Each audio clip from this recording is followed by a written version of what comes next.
Hello everyone, welcome back to Olive Port. I am Pooja और आज हम बात करेंगे वीकली करंट अफेयर्स में। हम डेली करंट अफेयर डिस्कस करते हैं, बट संडे को हमारा डेली करंट अफेयर्स ना आकर वीकली करंट अफेयर्स आता है। तो आज बेसिकली हमें 28 अप्रैल से लेकर 4 मई के बीच के जो भी इंपॉर्टेंट इवेंट्स हुए हैं उनको हमें डिस्कस करना है। तो टॉपिक ऑफ डिस्कशन क्या क्या रहने वाले हैं, सबसे पहले हम बात करेंगे इंपॉर्टेंट डेज एंड थीम्स। देखो, अप्रैल मंथ के जो इंपॉर्टेंट डेज हैं वो हम डिस्कस नहीं करेंगे, बिकॉज मैंने एक कंप्लीट वीडियो बनाया हुआ है मंथली कंपाइलेशन में, जहां पर हमने अप्रैल मंथ के सारे इंपॉर्टेंट डेज, उनकी थीम और एमसीक्यू डिस्कस किए हैं। इसलिए अप्रैल मंथ का नहीं, मई मंथ में 1 से लेकर 4 मई तक जो भी इंपॉर्टेंट डे हमने मनाए हैं वो हम देखेंगे। नेक्स्ट है पर्सन इन न्यूज। इस पर्टिकुलर वीक में जो भी पर्सन न्यूज में थे, जिस भी वजह से थे, उनको हम देखेंगे। नेक्स्ट सेगमेंट होगा आपका बैंकिंग न्यूज, और फिर लास्ट में हम 30 क्वेश्चंस देखेंगे, और लास्ट में एक क्वेश्चन ऑफ द डे भी होगा जिसका आंसर आप हमें कमेंट सेक्शन में दे सकते हैं। क्लियर है? आइए स्टार्ट करते हैं। सबसे पहले बात करेंगे हम इंपॉर्टेंट डेज पे। सो 1 को 2 स्टेट का फॉर्मेशन होता है, ठीक है। 1 1960 को गुजरात एंड महाराष्ट्र, ठीक। इसके अलावा 1 को हम इंटरनेशनल लेबर डे भी सेलिब्रेट करते हैं, जिसकी थीम क्या थी? Ensure work place safety and health amidst climate change. Next है 2 वर्ल्ड ट्यूना डे सेलिब्रेट किया गया। ये एक फिश होती है और ये फिश की जो पॉपुलेशन है लगातार डिप्लीट होते जा रही है। That's why United nation general assembly ने डिसाइड किया कि एवरी ईयर हम 2 को वर्ल्ड ट्यूना डे सेलिब्रेट करेंगे, एंड सिंस 2017 हम इस दिन को सेलिब्रेट करते हैं। And last and most important day 3 world press freedom day, ठीक है। यूनेस्को ने इस दिन को इनिशिएट किया था और फाइनली फिर यूनाइटेड नेशन जनरल असेंबली ने रेजोल्यूशन पास करके इस दिन की शुरुआत की। थीम क्या है? A press for the planet, journalism in the face of environmental crisis. ये आपको यहाँ पर थीम देखने को मिलेगी। तो ये 3 इंपॉर्टेंट डेज अभी तक हमने डिस्कस किए हैं। चलिए नेक्स्ट सेगमेंट पे बात करेंगे, which is important person and news. तो यहाँ पे हर चीज हम थोड़ा शॉर्ट में डिस्कस करेंगे, बिकॉज डिटेल डिस्कशन के लिए आप डेली करंट अफेयर्स देखो। वीकली करंट अफेयर्स या वीकली कंपाइलेशन केवल और केवल आप लोगों के रिवीजन पर्पस के लिए होता है, जिससे सारी चीजें एटलीस्ट मैं थोड़ा बहुत आपको रिकॉल करा पाऊँ, ठीक है। तो सबसे पहले बात करेंगे पंडित लच्छू महाराज अवार्ड के बारे में। एक एनुअल अवार्ड है और ये 31 अगस्त में 2024 में लखनऊ में दिया जाएगा, ठीक है।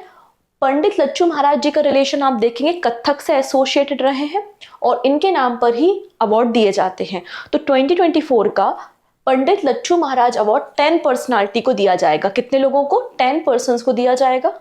वो 10 पर्सन कौन कौन से हैं, आइए एक बार हम देख लेते हैं। कुछ इंपॉर्टेंट पर्सन पे ही हमें डिस्कशन करना है, जैसे कि मैंने आपको पहले भी बताया था, सारे पर्सन इंपॉर्टेंट नहीं होते, कुछ इंपॉर्टेंट पर्सन पे डिस्कशन करेंगे। जैसे कि सबसे पहले उमा शंकर, इन्हें 2015 के लिए पंडित लच्छू महाराज अवार्ड दिया गया है। फिर हमको देखना है हेमा मालिनी का एसोसिएशन भी कथक से है और इन्हें 2018 के लिए ये अवार्ड दिया गया है। नेक्स्ट है सायरा बानो का रिलेशन भी कथक से आप देखेंगे, मुंबई महाराष्ट्र से, और 2019 के लिए इन्हें पंडित बिरजू महाराज अवार्ड दिया जा रहा है। डन। चलिए नेक्स्ट पर्सन जो इंपॉर्टेंट है, क्योंकि ये चेयरमैन है संगीत नाटक अकादमी की, नाम है संध्या पुरीचा, ठीक है। संध्या पुरीचा, इन्हें 2018 के लिए वो भी भरतनाट्यम कैटेगरी में उनको ये अवार्ड दिया जा रहा है, ठीक है। नेक्स्ट बात कर लेते हैं यहाँ पर हम 2024 के लिए पंडित राजित गंगानी, जो कि कथक से एसोसिएटेड है और जयपुर से बिलोंग करते हैं, इन्हें 2024 के लिए पंडित लच्छू महाराज अवार्ड दिया जा रहा है। तो ये कुछ इंपॉर्टेंट पर्सन है, आप इनके नाम याद रखेंगे जिनको ये अवार्ड दिया जा रहा है। चलिए अब बात करते हैं सना के बारे में। सना एक AI न्यूज एंकर है, ठीक है। AI न्यूज एंकर है इंडिया टुडे ग्रुप में, ओके।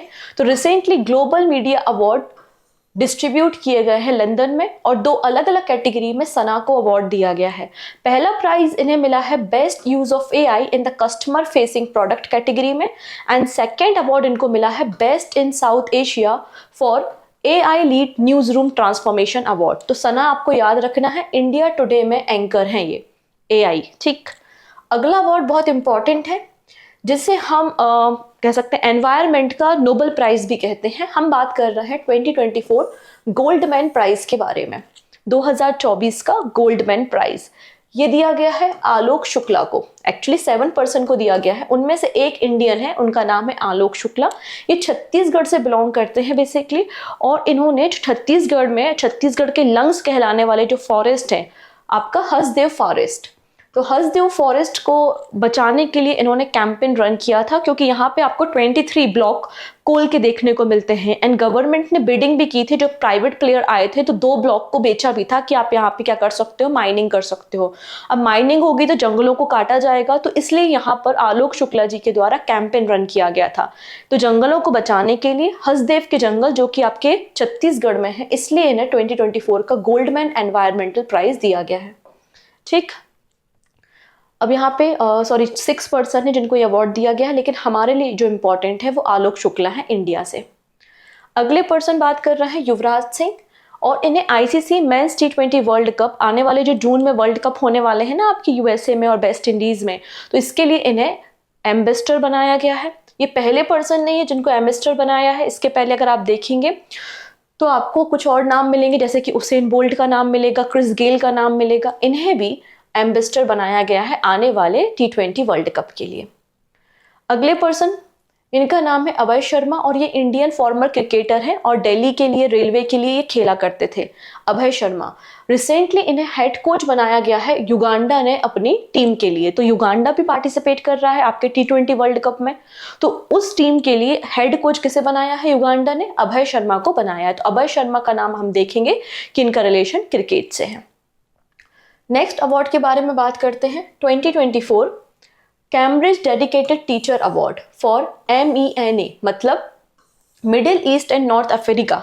तो Middle East and North Africa में जो बेस्ट टीचर होते हैं, अपनी एजुकेशन फील्ड में बेस्ट कंट्रीब्यूट करते हैं, साथ ही साथ सोशल सर्विस भी करते हैं, ऐसे लोगों की एक लिस्ट तैयार की गई है। टोटल 9 पर्सन का नाम आपको देखने को मिलेगा, और ये अवार्ड बहुत जल्दी डिस्ट्रीब्यूट किए जाएंगे।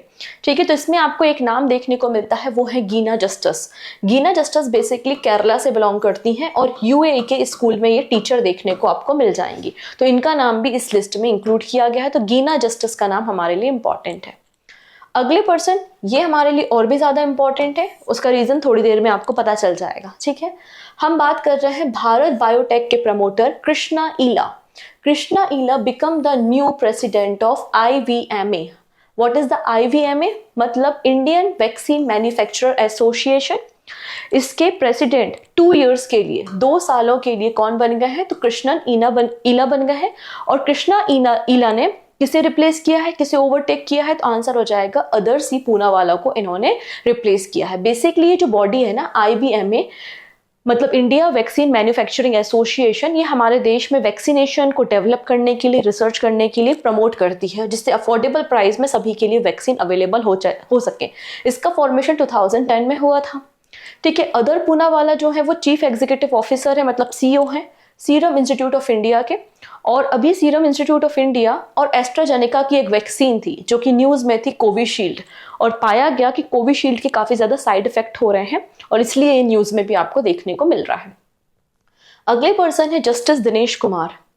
इन्हें SAT का प्रिसाइडिंग ऑफिसर बनाया गया है। SAT क्या होता है? SAT का मतलब होता है सिक्योरिटी एपेलेट ट्रिब्यूनल, और इसका 4 इयर्स के लिए प्रिसाइडिंग ऑफिसर किसे बनाया गया है? दिनेश कुमार को बनाया गया है। जस्टिस दिनेश कुमार इसके पहले कर्नाटका हाई कोर्ट के चीफ जस्टिस हुआ करते थे। ठीक है, SAT मतलब सिक्योरिटी एपेलेट ट्रिब्यूनल का फॉर्मेशन 1992 के एक्ट से हुआ है, विच इज सेबी एक्ट, और ये एक स्टैच्यूटरी बॉडी आपको देखने को मिल जाएगी। नेक्स्ट पर्सन के बारे में बात करते हैं। अभी रिसेंटली TCS वर्ल्ड 10 के बेंगलुरु में मैराथन कंक्लूड हुई है। Men's category and women's category दोनों कैटेगरी में विनर कौन है? केन्या के एथलीट हैं, और ये 16th एडिशन आपको TCS वर्ल्ड 10K का देखने को मिलेगा। कौन कौन जीता है? तो आप देखेंगे केन्या के रनर हैं पीटर मवानिकी, और वीमेंस कैटेगरी में आपको लिनियन कैसेट देखने को मिलेंगे। ठीक है, इन दोनों ने मेंस एंड वीमेंस कैटेगरी में ये अवार्ड जीता है। चलिए अगली बात कर लेते हैं। स्पोर्ट्स की बात हो ही रही है तो हम अपना 6th addition Asian carrom championship जो कि माले में हुई थी 6th एडिशन, और यहाँ पर मेंस डबल और वीमेंस डबल दोनों का टाइटल किसने जीता है? इंडिया ने जीता है। तो मेंस डबल का टाइटल जीता है के श्रीनिवास और मोहम्मद गुफरान ने। ठीक है। वहीं वीमेंस डबल का टाइटल किसने जीता है, तो आकांक्षा कदम और सेनी सेबस्टीन ने। तो ये जो चारों प्लेयर हैं इनका एसोसिएशन किससे है, कैरम से है। और 6वें नंबर का एशियन कैरम चैंपियनशिप आपको देखने को मिला कहां पर, माले में। अगले पर्सन है विनय वीर।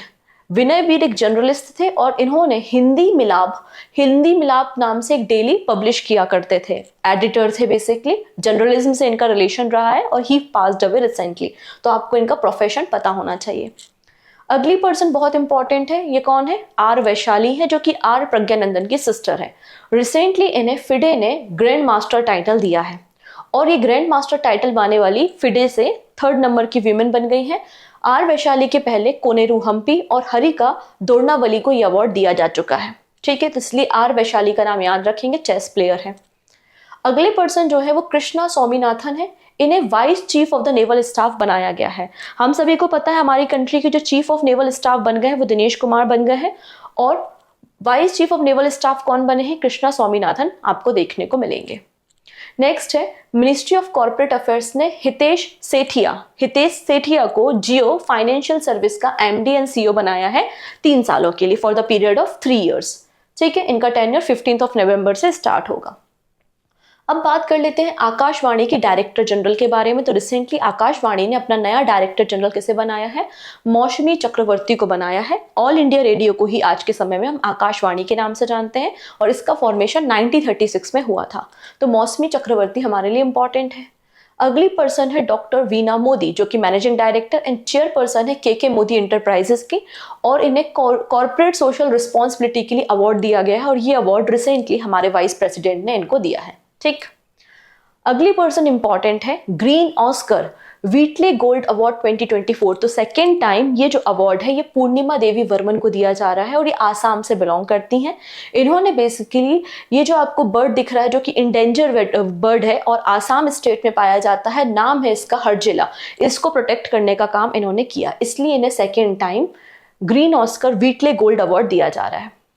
चलिए अगली कहानी समझते हैं। सबसे पहले हम बात करेंगे यूनाइटेड नेशन पॉपुलेशन फंड की मीटिंग हो रही है और इस मीटिंग को ऑर्गेनाइज कर रहा है ministry of Panchayati Raj, permanent mission of India and United nation population fund. और ये रिप्रेजेंट करता है, मतलब ये मीटिंग क्यों हो रही है कि गवर्नेंस में या पॉलिटिकल लीडरशिप में वीमेंस का कंट्रीब्यूशन कितना है और हमारे जो सस्टेनेबल डेवलपमेंट गोल है उस डायरेक्शन में हम कितना काम कर रहे हैं, कि हम टारगेट को 2030 तक अचीव कर पाएंगे या नहीं, ठीक है। तो इसलिए मीटिंग हो रही है और इंडिया की तरफ से 3 वीमेंस को इलेक्ट किया गया है इस मीटिंग में पार्टिसिपेट करने के लिए। पहली है नीरू यादव, जो कि राजस्थान से बिलोंग करती हैं। नेक्स्ट है सुप्रिया दास और 3rd नंबर पे आपको कुनुको हेमा कुमारी देखने को मिल जाएंगी। डन। चलिए नेक्स्ट है सोलोमन आइलैंड, जो कि पैसिफिक ओशियन में आपको देखने को मिल जाएगा, जिसकी कैपिटल होनिहारा है और यहाँ पे रिसेंटली प्राइम मिनिस्टर के इलेक्शन हुए थे और सोलोमन आइलैंड के न्यू जो प्राइम मिनिस्टर बन गए हैं उनका नाम है जेरेमिया मनेले, ठीक। ये सोलोमन आइलैंड के बारे में बात हो गई। नेक्स्ट बात करते हैं, ये है वेस्ट इंडीज के क्रिकेटर जिनका नाम है डेवॉन थॉमस और इन्हें आईसीसी ने 5 सालों के लिए बैन किया है, इन पे करप्शन के चार्जेस हैं। डन। फिर लास्ट में कुछ और पर्सन है जैसे कि दिनेश कुमार त्रिपाठी 26 नंबर के हमारे चीफ ऑफ नेवल स्टाफ बन गए हैं और इन्होंने किसे रिप्लेस किया है, आर हरि कुमार को किया है। आर हरि कुमार जी का टेन्योर 30 अप्रैल को खत्म हो गया था। अगली जो पर्सन है वो है हमजा यूसुफ स्कॉटलैंड के फर्स्ट मुस्लिम मिनिस्टर थे और इन्होंने रिसेंटली रेजिग्नेशन दे दिया है। And Manipal academy of higher education ने रिसेंटली केवी कामत को बेसिकली डॉक्टरेट का टाइटल या डॉक्टरेट की उपाधि बेसिकली दी है। केवी कामत चेयरमैन है national bank for financing infrastructure and development के और इसके अलावा ये चेयरमैन रह चुके हैं जियो फाइनेंशियल सर्विसेज लिमिटेड के। तो ये हमारे लिए इंपॉर्टेंट नाम है केवी कामत। डन। तो ये कुछ इंपॉर्टेंट पर्सन थे जो इस पर्टिकुलर ड्यूरेशन में हमने इंपॉर्टेंट पर्सन जो न्यूज में देखे। आई होप आपको रिवाइज हो गया होगा, सारी बातें सारे नाम आपको रिकॉल हो गए होंगे, ठीक है। ये पर्पस क्या है आपका, बस रिवीजन कराना आपका पर्पस है यहाँ पे।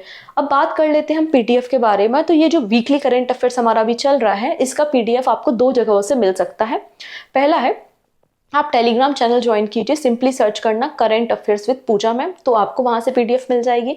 सेकंड ऑप्शन है कि आप प्ले स्टोर पे जाइएगा और वहाँ जाके ऑलिव वुड के एप्लीकेशन को डाउनलोड करना और वहाँ पर आपको पीडीएफ मिल जाएगी। आप वहाँ पे देखेंगे पीडीएफ बंडल कोर्स अवेलेबल होगा, जिसमें आपको daily current affairs, monthly current affairs, weekly current affairs, weekly magazine और मंथली मैगजीन, इसके अलावा जो लक्ष्मी मैम गवर्नमेंट स्कीम या पीआईबी लेती हैं वो सारी पीडीएफ आपको यहाँ पे मिल जाती हैं। ओके अच्छा, इसके अलावा मैं एक और सीरीज आपके लिए लेकर आई हूँ, जैसा कि मैंने पहले भी डिस्कस किया है, गवर्नमेंट स्कीम, और मिनिस्ट्री वाइज हम गवर्नमेंट स्कीम को कवर कर रहे हैं। पहली मिनिस्ट्री जो मैंने पिक की है वो मिनिस्ट्री ऑफ फाइनेंस है, और मैंने रिसेंटली उस पर एनपीएस का वीडियो उस पर अपलोड कर रही हूँ मैं, मतलब आपका नेशनल पेंशन सिस्टम, जो कि बहुत इंपॉर्टेंट है, उसे जरूर देखिएगा, ठीक है, और उसमें आपको पीवाईक्यू भी मिल जाएंगे।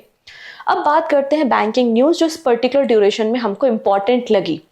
तो सबसे इंपॉर्टेंट न्यूज जो मुझे इस पर्टिकुलर वीक में लगी है वो है इरडा को रिसेंटली मिनी रत्न कैटेगरी से अपग्रेड करके बेसिकली नवरत्न स्टेटस दे दिया है, और अब हमारे देश में 19 नवरत्न कंपनीज देखने को मिल जाएंगी। ठीक है, डन। एक्चुअली इरडा के बाद 2 और कंपनी है, उनको वापस से नवरत्न कैटेगरी में बनाया गया है, इसलिए अभी 19 हो गई हैं। ओके, तो IRDA granted prestigious Navratna status by the government of India. इससे क्या फायदा होगा? इससे इरडा 10,000 करोड़ रुपीस, मतलब up to 10,000 crore rupees, up to 1,000 crore rupees तक का इन्वेस्टमेंट विदाउट परमिशन कर सकता है। कितना? 1,000 करोड़ रुपीस का इन्वेस्टमेंट। ठीक है, IRDA basically ministry of new and renewable energy के अंदर काम करने वाली एक पब्लिक सेक्टर एंटरप्राइजेस है, जिसमें गवर्नमेंट के शेयर आपको 75% देखने को मिल जाते हैं। अब नवरत्न क्राइटेरिया क्या होता है कि कोई कंपनी नवरत्न कंपनी कब बनती है? तो पहली कंडीशन ये होती है कि कंपनी को मिनी रत्न कैटेगरी में होना चाहिए, पहली चीज। दूसरी कंडीशन ये बनती है कि कोई कंपनी है वो प्रॉफिटेबल होना चाहिए more than 5,000 crore rupees for 3 consecutive year. ठीक है, इसके अलावा इनका जो एनुअल टर्नओवर है वो 25,000 करोड़ रुपीस होना चाहिए 3 ईयर्स में, और इनकी जो एवरेज नेट वर्थ है वो 15,000 करोड़ रुपीस होनी चाहिए 3 इयर्स में। तो ऐसी किसी भी कंपनी को हम नवरत्न स्टेटस दे देते हैं। इसके अलावा एनएफएल और हुडको, इन दोनों कंपनीज को भी नवरत्न स्टेटस दिया गया है। एनएफएल का मतलब नेशनल फर्टिलाइजर लिमिटेड होता है, जो कि मिनिस्ट्री ऑफ केमिकल के अंदर काम करती है, और इंडिया की लार्जेस्ट यूरिया प्रोड्यूसर कंपनी आपको देखने को ये मिल जाएगी। क्लियर। फॉर्मेशन 23 अगस्त 1974 को हुआ था। अगली जो कंपनी नवरत्न बन गई है वो है हुडको, मतलब housing and urban development corporation है। ठीक है, इसका फॉर्मेशन 25 अप्रैल 1917 में आपको देखने को मिल जाएगा। मैनेजिंग डायरेक्टर कौन है, चेयरमैन कौन है इसके? संजय कुलश्रेष्ठा आपको देखने को मिल जाएंगे। यहाँ पर एक छोटी सी लिस्ट है, ये वो सारी कंपनीज है हमारे देश में जो नवरत्न कैटेगरी रखती हैं, और टोटल कंपनीज कितनी हो गई हैं? 19 कंपनीज आपको देखने को मिल जाएंगी। नेक्स्ट है RBI open on tap licensing for small finance bank. तो यहाँ पे आरबीआई ने कहा है कोई भी बैंक अगर वो स्मॉल फाइनेंस बैंक है और यूनिवर्सल बैंक में कन्वर्ट होना चाहता है तो बिल्कुल अपना एप्लीकेशन दे सकता है और हम उसको लाइसेंस प्रोवाइड करेंगे। तो Reserve Bank of India has allow the small finance bank to apply for universal bank license as per the on top licensing norm of the RBI. ठीक है, अब कोई भी स्मॉल फाइनेंस बैंक कब universal bank बन सकता है? तो उसके लिए भी कुछ ना कुछ क्वालिफिकेशन होती है, कुछ कंडीशन होती है।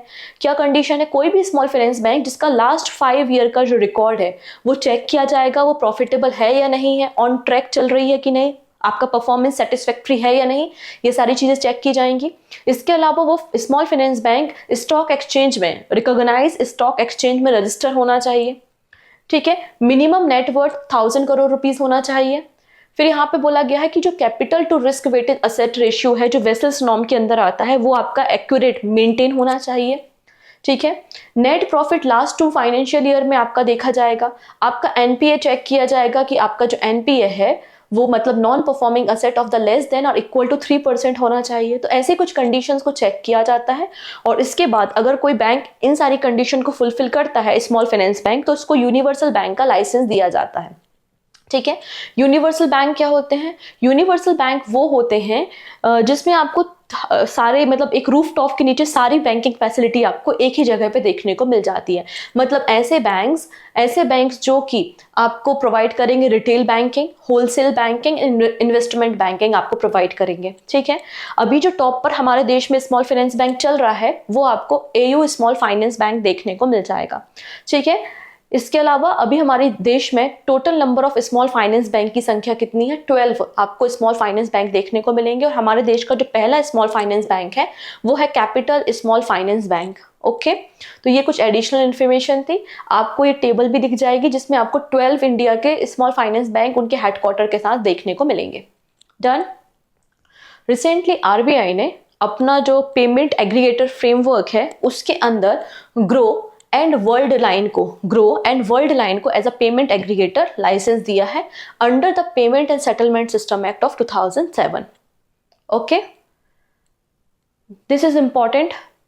Record high GST revenue collection in April 2024। यहाँ पे मिनिस्ट्री ऑफ फाइनेंस ने हमको इन्फॉर्म किया कि अप्रैल मंथ में जो जीएसटी कलेक्शन हुआ है वो 2.1 लाख करोड़ रुपीस का हुआ है और ये अभी तक का सबसे हाईएस्ट आपको देखने को मिलेगा जीएसटी कलेक्शन। ठीक है, ऐसा इस बारे में बताया गया है। फिर इसका ब्रेकडाउन भी किया गया है। ठीक है, ब्रेकडाउन उतना इंपॉर्टेंट नहीं है। यहाँ पर स्टेट वाइज डेटा भी अपलोड किया गया जिसमें 38 स्टेट और यूनियन टेरिटरी को कवर किया गया। 19 स्टेट और यूनियन टेरिटरी जो है उनकी ग्रोथ हाई है और इनका जो एवरेज है वो नेशनल एवरेज से ज़्यादा है। नेशनल एवरेज आपको 12.4% ग्रोथ देखने को मिलेगी। टॉप पर चल रहा है महाराष्ट्र से सबसे ज़्यादा जीएसटी कलेक्शन हुआ है। महाराष्ट्र के बाद आपको कर्नाटका देखने को मिलेगा और कर्नाटका के बाद आपको गुजरात देखने को मिल जाएगा। लेकिन जो नॉर्थ ईस्टर्न स्टेट है उनमें आप देखेंगे जीएसटी कलेक्शन ड्रॉप हुआ है। सिक्किम में -5%, अरुणाचल प्रदेश में -16%, मेघालय में -2%। आप देखेंगे सबसे ज्यादा जो ड्रॉप हुआ है वो लक्षद्वीप में हुआ है विच इज -57%। तो ये सारा डेटा आपको पीआईबी में भी मिल जाएगा। डन। नेक्स्ट बात करेंगे आईओसी मतलब इंडियन ऑयल कॉर्पोरेशन के बारे में। इनका कहना है कि हमारे जितने भी ऑपरेशन देश के अंदर हो रहे हैं हम उनको 2046 तक नेट कार्बन एमिशन 0 कर देंगे। इसके लिए हमें चार्जिंग स्टेशंस को डेवलप करना है, लगभग 10,000 चार्जिंग स्टेशंस को, और उन चार्जिंग स्टेशन को इलेक्ट्रिसिटी प्रोवाइड करने के लिए हमें रिन्यूएबल एनर्जी की जरूरत है। तो इसलिए यहाँ पे आईओसी इंडियन ऑयल कॉर्पोरेशन ने कहा है कि हम रिन्यूएबल एनर्जी को जनरेट करने के लिए 5,215 करोड़ रुपीज इन्वेस्ट करेंगे जिससे हम 1 गीगावाट एनर्जी को प्रोड्यूस करेंगे। डन। आईओसी का हेडक्वार्टर आपको न्यू दिल्ली में देखने को मिल जाएगा और इसका फॉर्मेशन कब हुआ था? तो 30 जून 1959 में इसका फॉर्मेशन किया गया था। अब एक इंटरनेशनल इवेंट भी हुआ है। एनपीसीआई की जो इंटरनेशनल आर्म है जिसका नाम है एनपीसीआई इंटरनेशनल पेमेंट लिमिटेड, और इन्होंने बैंक ऑफ नमीबिया के साथ एक जॉइंट एग्रीमेंट साइन किया है। और एनपीसीआई ने कहा है यूपीआई की जैसे जो इंस्टेंट पेमेंट सिस्टम है वो हम बैंक ऑफ नमीबिया या नमीबिया के लिए डेवलप करेंगे। तो इस तरीके से एग्रीमेंट यहाँ पर साइन किया गया है। नेक्स्ट है बीमा विस्तार। ये आपका इरडई का एक प्रोजेक्ट देखने को मिल जाएगा। Insurance regulatory and development authority of India IRDAI का प्रोजेक्ट है जिसका नाम है बीमा विस्तार। तो इन्होंने बहुत पहले ही डिसाइड किया था कि हम 2047 तक हर एक इंडिविजुअल के पास इंश्योरेंस पॉलिसी पहुंचाएंगे। ठीक है, इंश्योरेंस पॉलिसी कब पहुंचेगी? जब आप इसके मिनिमम प्राइस रखोगे और एक ही पॉलिसी मतलब इंडिविजुअल पर्सन को हेल्थ पॉलिसी या फिर आपके प्रॉपर्टी कवर, आपकी लाइफ कवर, अलग अलग पॉलिसी परचेज ना करना पड़े, एक ही पॉलिसी में सारी की सारी चीजें आपको देखने को मिले। तो इस तरीके की पहली पॉलिसी बीमा विस्तार को लॉन्च किया गया है और इसका प्राइस डिसाइड किया है 1500 रुपीज पर पॉलिसी।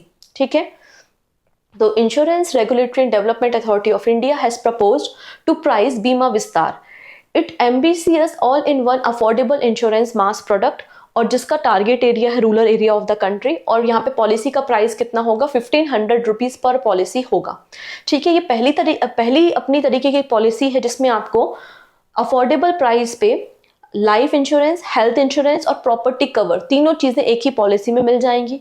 अब इस 1500 रुपीज को कैसे इन्होंने डिवाइड किया है? तो इन्होंने डिवाइड किया है कि 820 रुपीज लाइफ कवर में कवर होंगे, फिर आपका जो हेल्थ कवरेज होगा वो 500 रुपीज का होगा, personal accident cover 100 rupees and property cover 80 rupees का होगा। अगर आप पूरी फैमिली को इंक्लूड करना चाहते हैं तो बिल्कुल इसको भी कर सकते हैं, बस एडिशनल आपको 900 रुपीज पे करने होंगे।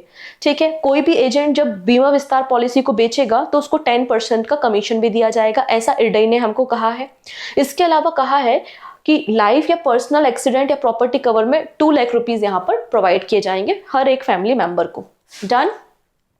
नेक्स्ट है, रिसेंटली इंडिया ने विंडफॉल टैक्स क्रूड ऑयल पे रिड्यूस कर दिया है। पहले हमारे देश में जो विंडफॉल टैक्स था वो 9,600 रुपीज मेट्रिक टन पे था और अब इसे रिड्यूस करके 8,400 रुपीज कर दिया गया है। तो विंडफॉल टैक्स आपको पता है, जो आपको एबनॉर्मल गेन होता है किसी कंपनी को, तो एबनॉर्मल गेन पे जो आपको टैक्स लगता है उसको ही हम विंडफॉल टैक्स के नाम से जानते हैं। नेक्स्ट बात करते हैं, IndusInd bank successfully execute RBI programmable CBDC pilot. तो सीबीडीसी क्या होता है? सीबीडीसी का मतलब क्या है आपके पास? सेंट्रल बैंक डिजिटल करेंसी, जो कि आरबीआई ने इंट्रोड्यूस की थी, जिसको हम क्रिप्टो करेंसी भी कह सकते हैं, डिजिटल रुपया भी कह सकते हैं, बस बिटकॉइन और या फिर अदर जो क्रिप्टो करेंसी है।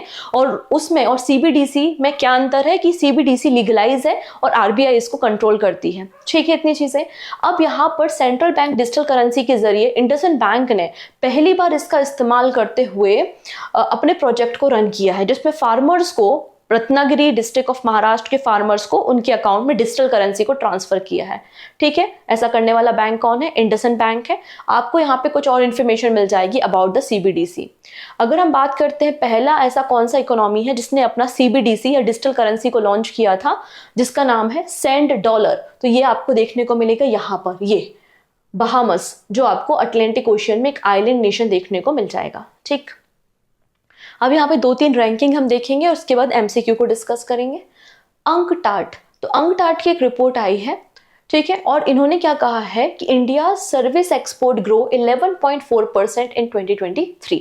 इंडिया का जो सर्विस एक्सपोर्ट है वो 11.4% इंक्रीज हुआ है और हमारा जो सर्विस एक्सपोर्ट रहा है 2023 में वो $345 बिलियन का आपको देखने को मिलेगा। ठीक है, इतनी चीजें, ये बात यहाँ पे इन्होंने कही है।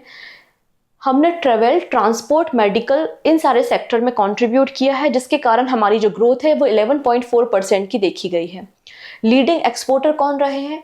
तो लीडिंग एक्सपोर्टर जो कि इंडिया ने अपनी सर्विसेज को जहाँ पे एक्सपोर्ट किया है वो है China, Singapore, Turkey, Thailand, Mexico and Saudi Arabia आपको देखने को मिल जाएंगे।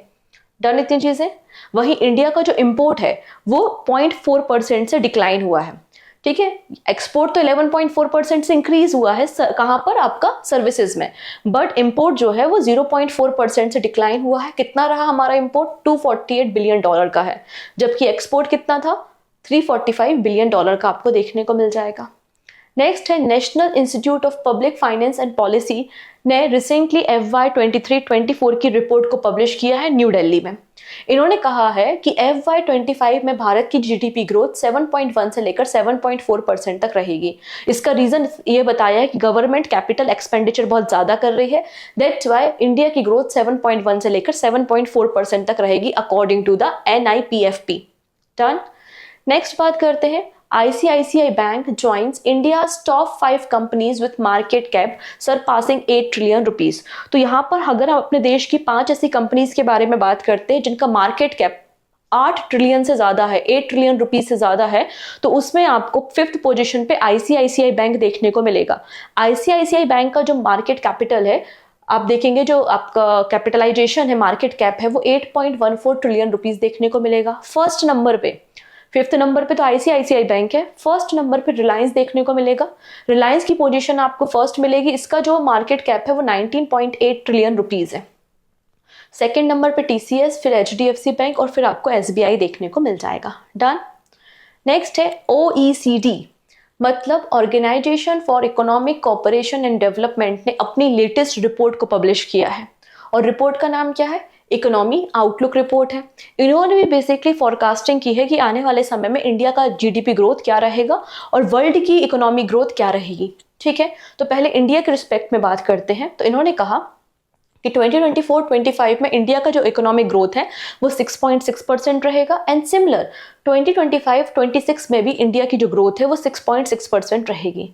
ठीक, अगर हम वर्ल्ड की ग्रोथ के बारे में बात करते हैं तो इन्होंने कहा कि वर्ल्ड 3.1% से ग्रोथ करेगा 2024 में और 3.2% से ग्रोथ होगी 2025 में। ओके, यहाँ पर ये सारे हमारे बैंकिंग न्यूज़ आपको देखने को मिलेंगे जो इस पर्टिकुलर वीक में हमारे लिए इंपॉर्टेंट थी। वो मैंने सारी की सारी आपको शॉर्ट में डिस्कस कर ली। डिटेल के लिए आपको डेली करंट अफेयर्स ही फॉलो करना पड़ेगा। क्लियर? चलिए, अब आपकी बारी है। आपको 30 क्वेश्चन सॉल्व करने हैं और वीडियो के एंड में एक क्वेश्चन ऑफ द डे होगा जिसका आंसर भी आप हमें कमेंट सेक्शन में दे सकते हैं। ठीक, पहला क्वेश्चन क्या है? In 2024 April, which of the following company launched India's first upgradable ATM? that can be transformed into the high performance cash recycling machine at any point of the time। हमारे देश के जितने भी ATMs हैं उनको upgrade करेगा। कौन करेगा? तो हिताची पेमेंट सर्विस करेगा। ऑप्शन डी करेक्ट है। ओके, नेक्स्ट है who has been appointed as the new CBC chief vigilance officer of the Jawaharlal Nehru port, ठीक है, अथॉरिटी के। तो आंसर क्या हो जाएगा यहाँ पर? Option number D, Manoj Kumar ji को अपॉइंट किया गया है। How much search is forecasted by the Invest India for e commerce by 2030? तो इन्वेस्ट इंडिया ने भी अपनी रिपोर्ट दी थी और कहा था कि भारत का जो ई कॉमर्स है वो 2030 तक कितना हो जाएगा? तो आंसर हो जाएगा $325 बिलियन का इंडिया का ई कॉमर्स प्लेटफॉर्म हो जाएगा, ठीक है, ऑप्शन सी। नेक्स्ट है which IIT has unveiled innovative 3D printed dummy wallet unit in April 2024? तो IIT गुवाहाटी ने बेसिकली इसको इंट्रोड्यूस किया था। नेक्स्ट है Tata Motors has tie up with which bank to offer financing solution to its commercial vehicle customer? तो जो commercial vehicle खरीदते हैं लोग उनको फाइनेंसिंग करने के लिए यहाँ पे टाटा मोटर ने किसके साथ एग्रीमेंट साइन किया है? आंसर हो जाएगा option number A, south Indian bank. Who was recently awarded the title of Grand Master by the FIDE मतलब international chess federation? So answer is Vaishali Ramesh Babu, जिन्हें हम आर वैशाली के नाम से भी जानते हैं। डन। नेक्स्ट है Who recently took over the vice chief of the Indian navy? तो इंडियन नेवी के वाइस चीफ कौन अपॉइंट हुए हैं? तो आज ही हमने इस न्यूज को थोड़ी देर पहले ही डिस्कस किया था, कृष्णा स्वामीनाथन। ऑप्शन ए बिल्कुल करेक्ट हो जाएगा। नेक्स्ट है Who has been appointed as a new director in DPIIT? तो DPIIT के नए आपको डायरेक्टर कौन मिलेंगे? तो आंसर हो जाएगा ऑप्शन नंबर ए, आपको प्रतिमा सिंह दिखेंगी। और DPIIT का मतलब है department of promotion of industry and internal trade. Next, reserve bank kept the limit for FPI investment in government security, state government security and the corporate bond will remain unchanged। तो यहाँ पे RBI ने 2024-25 में जो investment limit है FPI है आपका government sector bond में, मतलब गवर्नमेंट सिक्योरिटी में, स्टेट गवर्नमेंट सिक्योरिटी बॉन्ड्स में और आपके कॉर्पोरेट बॉन्ड्स में, तो वो कितना है? तो आंसर हो जाएगा 6% for government security, 2% for state government security and 15% आपको कॉर्पोरेट बॉन्ड में देखने को मिलेगा। Who has been named as the regional winner for the Middle East and the North Africa in 2024 Cambridge Dedicated Teacher Award? तो किसका नाम आया है? यहाँ आंसर हो जाएगा आपका गीना जस्टिस का, ठीक है, option D is the right answer. Next है Who has been awarded Lachhu Maharaj award for the year of 2024? 2024 के लिए ये अवार्ड किसे दिया जा रहा है? तो आंसर हो जाएगा पंडित राजेंद्र गंगानी को दिया जा रहा है और ये कथक से एसोसिएटेड आपको देखने को मिल जाएंगे। AU स्मॉल फाइनेंस बैंक ने 2 इनोवेटिव क्रेडिट कार्ड को लॉन्च किया है। एक है AU स्पॉन्ड रुपी क्रेडिट कार्ड और दूसरा है सिक्योर क्रेडिट कार्ड नोमो। तो इसमें नोमो जो क्रेडिट कार्ड है इसमें M का क्या मतलब है? इसके अलावा एक और इन्फॉर्मेशन दे देती हूँ कि जो AU स्पॉन्ड रुपी क्रेडिट कार्ड है जो AU स्मॉल फाइनेंस बैंक ने लॉन्च किया है, इस कोलैबोरेशन किसके साथ किया है? तो आंसर हो जाएगा NPCI के साथ। और ये जो सिक्योर क्रेडिट कार्ड है नोमो, इसके लिए जो कोलैबोरेशन हुआ है वो वीजा के साथ हुआ है। नोमो में M का मतलब क्या होता है? मिसिंग। ऑप्शन डी बिल्कुल करेक्ट है। Who is the author of the book title the winners mindset? तो विनर्स माइंडसेट ये बुक किसकी है? तो आपने क्रिकेटर का नाम सुना होगा जिनका नाम है सैन वॉटसन। तो सैन वॉटसन की ये बुक आपको देखने को मिल जाएगी। नेक्स्ट है which country recently passed foreign aid bill to provide military aid to the Ukraine? Ukraine को मिलिट्री एड प्रोवाइड करने के लिए किसने बिल पास किया है? तो यहाँ पर USA ने ये बिल पास किया है और यूक्रेन को ये आप देखेंगे $61 बिलियन का एक मेडिकल या मिलिट्री एड प्रोवाइड करेंगे। डिलॉयट इंडिया के अकॉर्डिंगली इंडिया की GDP ग्रोथ FY25 में कितनी परसेंटेज होगी? तो डिलॉयट ने कहा है कि इंडिया की GDP 6.6% रहेगी और सिमिलर 6.6 किसने कहा है? तो 6.6% आपका OECD ने भी सेम ही कहा है, ठीक है, तो दोनों का सेम ही है। Recently which Indian company signed an MOU with Norwegian firm to implement floating solar power technology in India? So answer is NHPC ने ये एग्रीमेंट साइन किया है। India will host the badminton world junior championship 2025 in which city? तो India badminton world junior championship को host करेगा कहाँ पर? आसाम के गुवाहाटी में। एंड पहली बार 2008 में पुणे में से इंडिया ने होस्ट किया था। Who has been awarded the 2024 Goldman prize from Asia? तो एशिया से गोल्डमैन प्राइज किसे दिया गया है? तो आलोक शुक्ला को दिया गया है, जो कि छत्तीसगढ़ स्टेट से बिलोंग करते हैं। ऑप्शन सी बिल्कुल करेक्ट हो जाएगा। नेक्स्ट है, India will host the 46 Antarctic treaty consultative meeting and 26 meeting of committee for environmental protection. इन दोनों मीटिंग को इंडिया होस्ट करेगा किस पोजीशन पे, किस लोकेशन पे? तो आंसर हो जाएगा कोच्चि, केरला में। India has cut its windfall tax on the petroleum crude to blank Indian rupees a metric ton from 9,600 rupees. तो आंसर हो जाएगा 8,400 rupees कर दिया है। नेक्स्ट है, national bank for financing infrastructure and development expect its loan sanction pipeline to swell to about blank percent by the March end 2025 against about 1 lakh crore rupees as of March end 2024। तो यहाँ पे बोला जा रहा है कि जो national bank for financing infrastructure and development है, इन्होंने मार्च एंड तक 1 लाख करोड़ रुपए बेसिकली सैंक्शन किए हैं इंफ्रास्ट्रक्चर के प्रोजेक्ट के लिए। अब इनका टारगेट 2025 मार्च एंड तक के लिए कितना है? आंसर हो जाएगा 2 लाख करोड़ रुपीज। ठीक है। How much lakh crore rupees were GST collected in April? तो 2.10, ये तो आज ही हमने डिस्कस किया है। नेक्स्ट है, Hitesh Sethia has been appointed MD and CEO of the which company for 3 years? तो आंसर हो जाएगा जियो फाइनेंशियल सर्विसेज। ठीक है, ऑप्शन नंबर सी बिल्कुल करेक्ट है। Which country will launch the Chang'e 6 lunar probe mission a round trip to the moon? तो Chang'e lunar mission को China ने लॉन्च किया है और ये 53 डेज का मिशन है, जिसमें पाकिस्तान के सैटेलाइट को भी कैरी करके ले जाया गया है। Recently, which IIT has been granted a patent for its cost-effective inverters? So answer हो जाएगा IIT पटना। IIT पटना के जो यंग साइंटिस्ट हैं, उन्होंने डेवलप किया है। Which company will be the lead arm sponsor for USA cricket team in the ICC Men's T20 World Cup? तो USA और साउथ अफ्रीका की जो टीम है, जो कि ICC वर्ल्ड कप में पार्टिसिपेट करेगी, दोनों टीम के लिए जो स्पॉन्सर बना है वो कौन बना है? अमूल बना है। ऑप्शन ए बिल्कुल करेक्ट हो जाएगा। नेक्स्ट है, एनपीसीआई इंटरनेशनल पेमेंट लिमिटेड ने रिसेंटली किस बैंक के साथ या किस कंट्री के साथ एग्रीमेंट साइन किया है?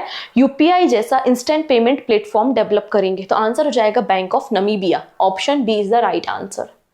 नेक्स्ट है, which port has recently received approval from the ministry of port shipping to operate as India's first full fledge deep water transshipment port? तो इंडिया का पहला ट्रांसशिपमेंट पोर्ट कौन बन गया है? तो बिजिंगम पोर्ट आपको देखने को मिल जाएगा। Option D is the right answer. Which sector has been recently granted authorise economic operator मतलब AEO status by the ministry of finance? तो आंसर हो जाएगा जेम्स एंड ज्वेलरी सेक्टर। इसके बारे में भी हमने डिटेल में डिस्कशन किया था। ऑप्शन बी बिल्कुल करेक्ट है। नेक्स्ट है, which public sector enterprises has recently availed a green loan of Japanese yen 60 billion to finance eligible green project in India?